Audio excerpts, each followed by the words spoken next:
Malaysian ട്രിപ്പിന് കുറച്ചൊരു informative സൈഡിൽ കണ്ട ഒരു സ്പോട്ടായിരുന്നു ഈ മ്യൂസിയം എന്ന് പറയുന്നത്. മലേഷ്യയിൽ അവർ കണ്ടുവരുന്ന ഇവിടുത്തെ ജിയോളജിക്കലി നോക്കുകയാണെങ്കിൽ പലതരം കല്ലുകൾ, പിന്നെ ഇവിടെ ഇങ്ങനത്തെ സ്പെസിമെൻസ് ആണ് നമ്മൾ ഈ ആർക്കിയോളജിക്കലി കണ്ടുപിടിച്ച പല സ്പെസിമെൻസ്. നമ്മുടെ ലൈക്ക് ഹോമോ സീരീസിലുള്ള സാപ്പിയൻസ്, ഇറക്ടസ്, അതിന് പോലത്തെ സ്കള്ളുകൾ, പിന്നെ ഓരോ സ്റ്റോൺ ഏജ്, മെറ്റൽ, അയൺ, അങ്ങനത്തെ കുറേ ഏജുകളിൽ അവർ കണ്ടെത്തിയിട്ടുള്ള ആർട്ടിഫാക്ട്സ് അതൊക്കെ അവിടെ വെച്ചിട്ടുണ്ടായിരുന്നു. അപ്പോൾ അതൊക്കെ കുറച്ചുകൂടി നമുക്ക് എല്ലാവരുടെയും കാണാൻ കഴിയുന്നതല്ല. അപ്പോൾ ഇതെന്ന് പറയുന്നത് മ്യൂസിയങ്ങളിൽ കാണുന്നുണ്ടെങ്കിലും മലേഷ്യൻ പെനിൻസുല ഈ ഒരു ഏരിയയിൽ നിന്ന് കണ്ടെത്തിയ കാര്യങ്ങളായിരുന്നു അവിടെ ഉണ്ടായിരുന്നത്.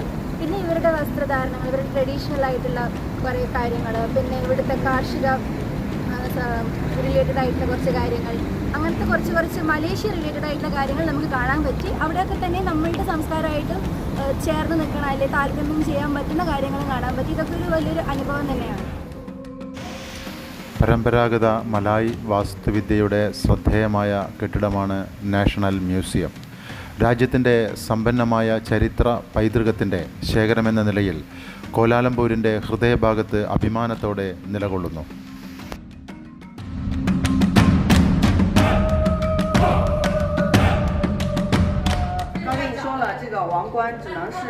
王后和国王来戴，你知道不？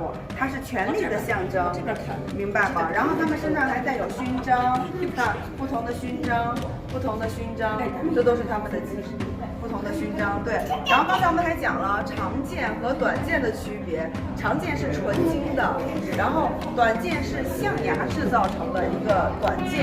对，现在都在这个博物馆里面展览着，然后应该是有大型活动或者是有重大节日的时候，现任的国王还有这个王后呢，他们才会佩戴现在身上的这些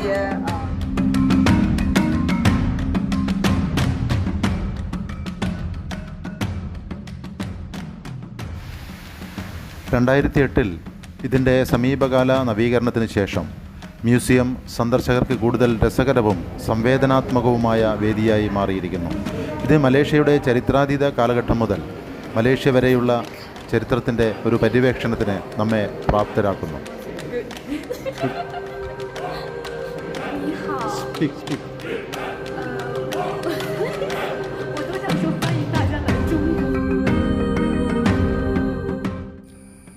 ആയിരത്തി 1945 മാർച്ചിൽ രണ്ടാം ലോക മഹായുദ്ധ സമയത്ത് നശിപ്പിക്കപ്പെട്ട സെലാംഗോർ മ്യൂസിയത്തിൻ്റെ സ്ഥലത്താണ് ഈ മ്യൂസിയം സ്ഥാപിച്ചിരിക്കുന്നത്.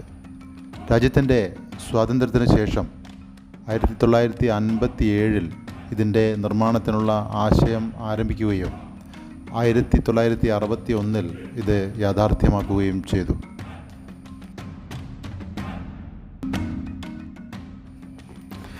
എന്നാൽ 1963 ഓഗസ്റ്റിലാണ് മലേഷ്യയിലെ തേർഡ് യാങ് ഡി പെർച്വാൻ അഗോങ് ഇത് ഔദ്യോഗികമായി ജനങ്ങൾക്ക് തുറന്നു കൊടുത്തത്. മലേഷ്യയിലെ കൊലാലംപൂരിൽ ജലാൻ ദമൻസാരയിൽ സ്ഥിതി ചെയ്യുന്ന ലോകപ്രസിദ്ധമായ മ്യൂസിയമാണ് നാഷണൽ മ്യൂസിയം ഓഫ് മലേഷ്യ.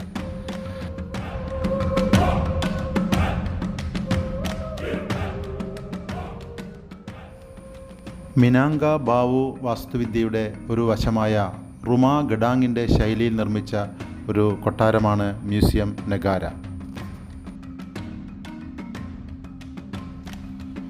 മലേഷ്യയിലെ കൊലാലംപൂരിൽ ജലാൽ ദമൻസാരയിൽ സ്ഥിതി ചെയ്യുന്ന ഒരു മ്യൂസിയമാണ് ഇത്. പർദാന തടാക ഉദ്യാനത്തിന് സമീപമാണ് മ്യൂസിയം സ്ഥിതി ചെയ്യുന്നത്. ഇത് മലേഷ്യൻ ചരിത്രത്തിൻ്റെയും സംസ്കാരത്തിൻ്റെയും ഒരു കൃത്യമായ അവലോകനം നമ്മൾക്ക് നൽകുന്നു.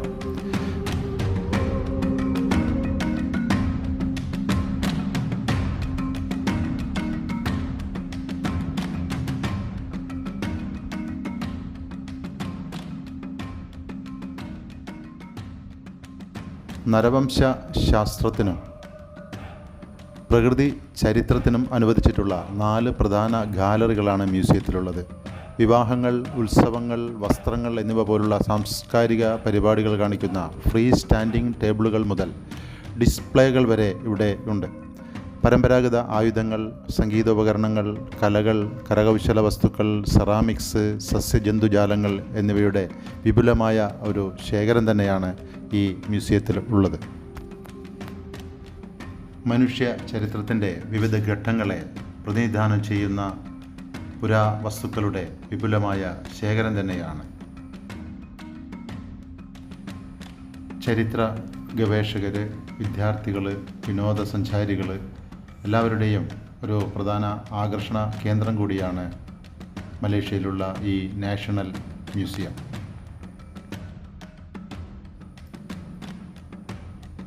ഫെഡറേഷൻ ഓഫ് മലയയുടെ സ്വാതന്ത്ര്യത്തിന് ശേഷം പ്രധാനമന്ത്രി തുങ്കു അബ്ദുർ റഹ്മാൻ ദേശീയ ചരിത്രപരവും സാംസ്കാരികവുമായ നിധികളും സസ്യജന്തുജാലങ്ങളുടെ മാതൃകകളും സൂക്ഷിക്കുന്നതിനായി ഒരു മ്യൂസിയം നിർമ്മിക്കാനുള്ള ആശയം വിഭാവനം ചെയ്തതിൻ്റെ ഭാഗമായാണ് ഈ മ്യൂസിയത്തിൻ്റെ പിറവി. പോർച്ചുഗീസ് ബ്രിട്ടീഷ് അധിനിവേശത്തിൻ്റെ ശേഷിപ്പുകൾ നമുക്കിവിടെ കാണാൻ കഴിയും.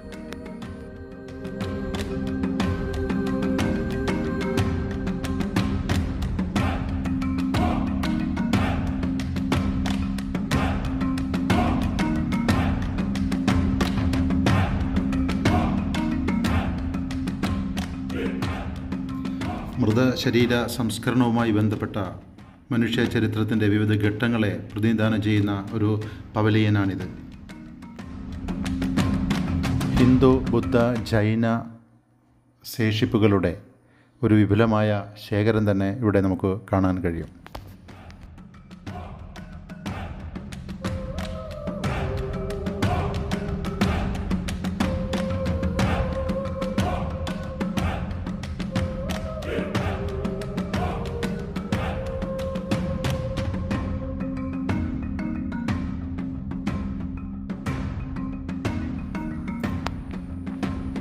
ജോർജ് ആർ മാർട്ടിൻ പറഞ്ഞതുപോലെ ചരിത്രം ഒരു ചക്രമാണ്. കാരണം മനുഷ്യൻ്റെ സ്വഭാവം അടിസ്ഥാനപരമായി മാറ്റമില്ലാത്തതാണ്. മുമ്പ് സംഭവിച്ചത് വീണ്ടും വീണ്ടും സംഭവിച്ചുകൊണ്ടേയിരിക്കുന്നു. മനുഷ്യർ തിരിഞ്ഞ് നടക്കുകയാണ്.